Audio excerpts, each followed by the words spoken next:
और हमने अदालतों के सामने यही अपनी गुजारिश रखी कि इमरान खान साहब की जो मेडिकल रिपोर्ट्स हैं वो एक्सरेज पेश किए हैं और जो मुल्क के मायनाज डॉक्टर्स हैं उनकी राय है कि इमरान खान साहब अगर लाहौर से इस्लामाबाद सफ़र करते हैं तो सफ़र के दौरान कोई झटका लग सकता है, कोई धक्कम पेल हो सकती है, किसी भी दौरान अगर वो जो उनका प्लास्टर है अगर वो हिल जाता है तो हड्डी का जो हीलिंग का फ्रैक्चर का प्रोसेस है वो दोबारा डैमेज हो सकती है। तो दोबारा डैमेज होने का मकसद ये है कि 3 से 4 महीने लगेंगे उसको फिर रिकवर होने में। तो इस वजह से हम एहतियात कर रहे हैं डॉक्टर्स की राय के मुताबिक, और ये मेडिकल कंडीशंस की बुनियाद के ऊपर है। और जैसे ही डॉक्टर्स उनको जो है वो सफ़र की इजाज़त देंगे हम अदालतों के सामने पेश होंगे, इन मुकदमात का भी जो है वो सामना करेंगे।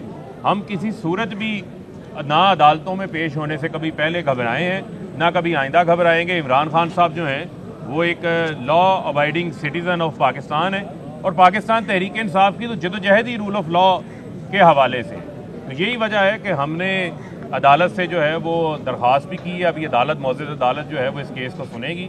इस्लामाबाद हाई कोर्ट में भी हम गए हैं और बैंकिंग कोर्ट को तो इस्लामाबाद हाई कोर्ट ने फैसले करने से जो है वो रोक दिया था।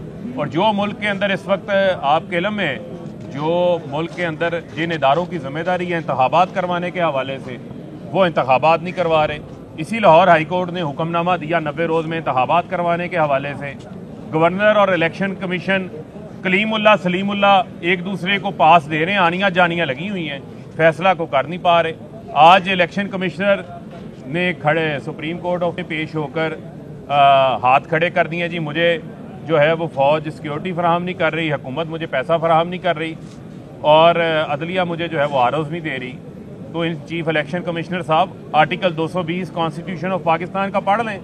तमाम इदारों ने आपकी मावनत करनी है, आपके हाथ किसने बांधे हुए हैं? आप नाम लें ना उनका जिसने आपके हाथ बांध दिए हैं। आप किससे खौफजदा हैं?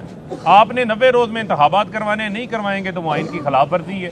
तो लिहाजा आप अपनी जिम्मेदारी पूरी करें जो जिम्मेदारी आपके ऊपर बुनियादी है, साफ और शफाफ इंतखाबात करवाने के हवाले से, और वो भी जवाब दें जो आपने 25 मई के चुन चुन के उन अफसरान को लगा दिया है जो कि बायस्ड हैं, जिन्होंने हमारे ऊपर जुल्म किया और बर्बरियत की, उनका हिसाब भी जो है वो आपको देना पड़ेगा। अच्छा फरूख साहब, आपने कहा कि हुकूमत का मकसद जो इन मुकदमात का इमरान खान को जेल में डालना है, लेकिन साथ साहब ने जेल भरो तहरीक का ऐलान कर रखा है। अगर जेल में ही डालना है तो फिर इसमें घबराना क्यों? नहीं, देखें मैंने आपको पहले कहा वो तो हमारी बतौर एहतजाज जेल भरो तहरीक का हम तैयारियां कर रहे हैं और वो हम इंसानी हकूक़ की जो खिलाफ वर्जियाँ हैं जो पाकिस्तान में एक किस्म का आइन को मुअत्तल किया हुआ है। आप ये देख लें, अभी फवाद चौधरी साहब यहाँ आए थे, उनको किस तरीके से गिरफ्तार किया, शेख रशीद की गिरफ्तारी, आजम सवाती की गिरफ्तारी, फिर तशद्दुद, शहबाज गिल पे तशद्दुद, सहाफ़ी महफूज नहीं रहे, अरशद शरीफ पे 16 FIR शहीद हो गए। अरशद शरीफ आज तक उनके कातलों का पता नहीं चल सका।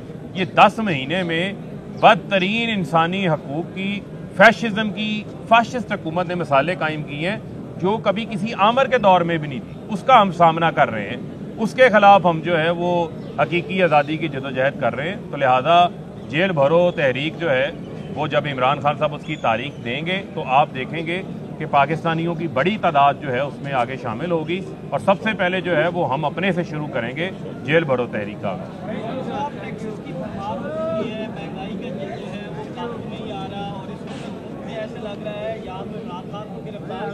ये आपने शाकिर बड़ा अच्छा सवाल किया कि बड़ी सोची समझी प्लानिंग के तहत वो तारीखें जो हैं वो सिलेक्ट की जाती हैं, उन तारीखों पे बजट लाया जाता है, आवाम के ऊपर महंगाई का सैलाब जो है वो उमड़ दिया जाता है, पेट्रोल की कीमतें, डीजल की कीमतें एक बार फिर बढ़ा दी गई हैं। सिर्फ आपको ये बताना चाहता हूँ, इमरान खान वज़ीर आज़म से 10 महीने पहले आटा 50 रुपये किलो था, डॉलर 176 रुपये में था, पेट्रोल 149 रुपये था, डीजल 145 रुपये था, बरामदाद ऊपर जा रही थी, तरसीलात ज़र ऊपर जा रही थी।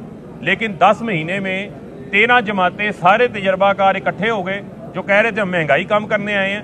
महंगाई हम 12% से 35% पे पहुंच गई है।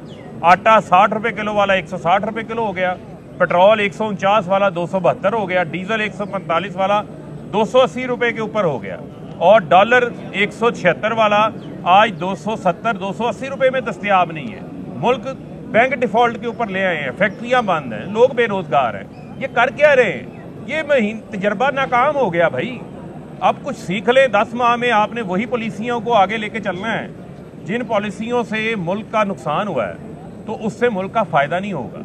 और लिहाजा मैं समझता हूँ कि जिन्होंने ये किया है, जनरल रिटायर्ड बाजवा ने, वो इस तरह दुबई में है, वहाँ पर कभी वो किसी सिग्नल पे नज़र आते हैं, कभी शॉपिंग मॉल्स के अंदर नज़र आते हैं, और बाद में हमें ये पता चला कि जो उनका असल काम था मुल्क का दफा करने का, वो उन्होंने छोड़ा हुआ था। वो वीडियोज़ और टेप्स बनाने के ऊपर जो है वो ज़्यादा उनकी तवज्जो थी। तो ये भी उनके ऊपर सवाल पूछना चाहिए किसी से उनसे। बहुत शुक्रिया। ये अभी हमारे वकला बताएंगे। बोल उड़ाएगा सबका होश, भूल जाएंगे सब अपना जोश।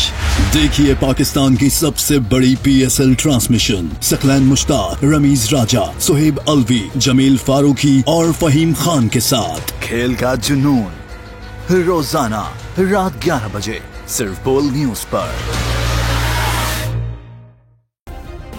सब्सक्राइब करें और बेल दबाएं ताकि कोई खबर रह न जाए।